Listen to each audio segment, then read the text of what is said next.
the central thing the government needs to do is it needs to now give a little bit of transparency on its actions.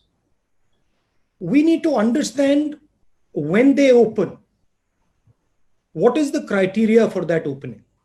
So what are the boxes that they want ticked off before they actually start to open? Number one. And I think it's important that the government tells the people of India that these are the criteria that we are going to be using. And if these criteria are met, then we are going to open. Second, we simply cannot continue without providing support to the people who are suffering as a result of this lockdown.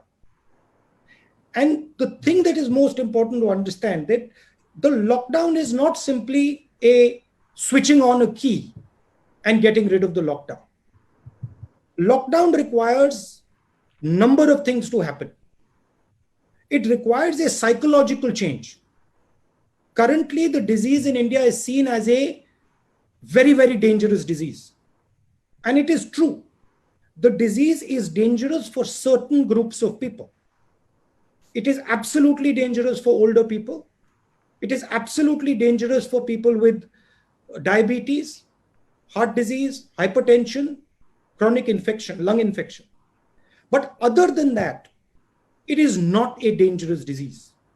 So we are going to have to make a psychological change in the mind of our people. Currently, the people are very scared of the disease. The government, if it wants to open up, it has to turn this fear into a sense of confidence. Otherwise, you can open up and people won't go out.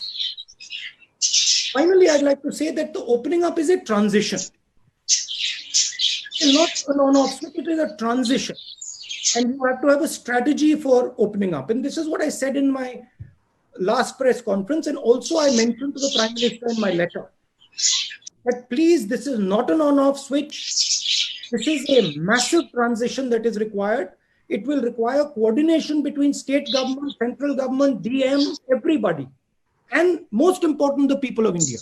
So that is the challenge in front of the government now. And let me tell you, it's not a trivial thing. It is a serious challenge. And I would request the government that they view state governments as partners. They view district magistrates as their partners, and that they do not centralize the decision making.